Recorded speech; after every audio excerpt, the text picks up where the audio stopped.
I've always thought, as I got my butt kicked every other day in school, that hey, if one of these kids maybe had their television on and maybe an Asian man was delivering them the news of the day, that in some ways that would be sort of subliminal that hey, like we are a part of your society. You trust me enough to deliver important news to you.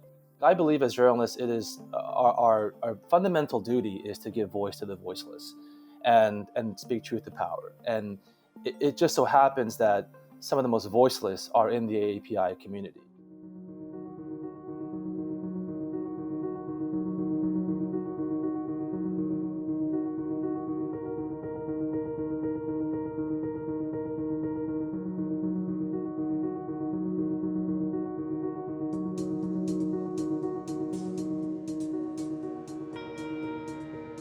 When I approached this coverage, I knew that there was going to be a window of time when we had your attention, and that after a certain cycle is passed, that this would have to evolve into sort of a different kind of presentation.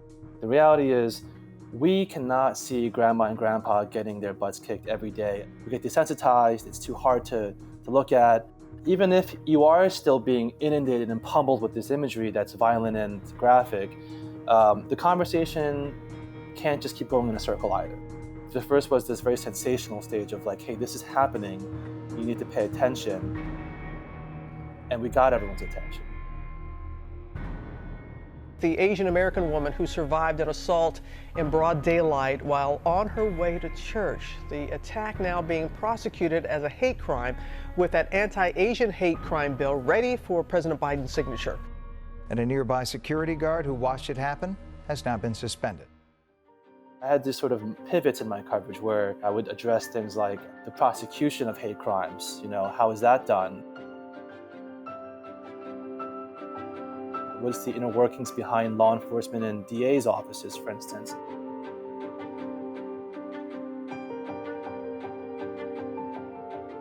The biggest problem with hate crimes is the underreporting from victims.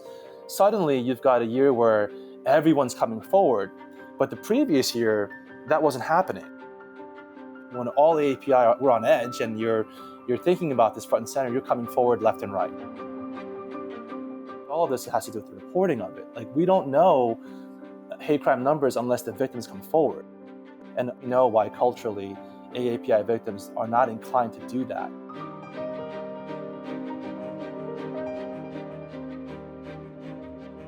I have a different set of ammunition, right? And that's a set of facts and reporting, raising questions about whether there needs to be amendments to the way state hate crime laws are written and prosecuted. I found that if you speak to prosecutors and legislators, there's a gap. There's things that, from a legislative standpoint, that prosecutors need more of, because these are very difficult crimes to prosecute. And I've been really highlighting this push to mandate AAPI history being taught in public schools. Why do we not teach AAPI history?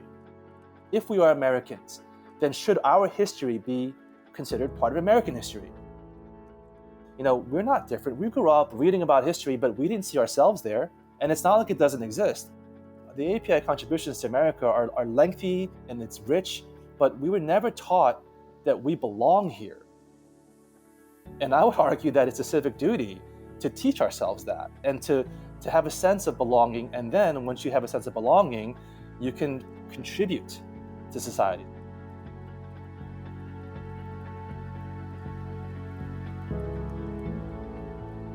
The impact of that, the legacy of having this stuff, this history taught to our kids is greater than I think even we understand it as. And frankly, the reason why we advocate for diversity in newsrooms is for this reason. We are all better newsrooms when we have journalists who represent the faces and voices in the communities in which we cover.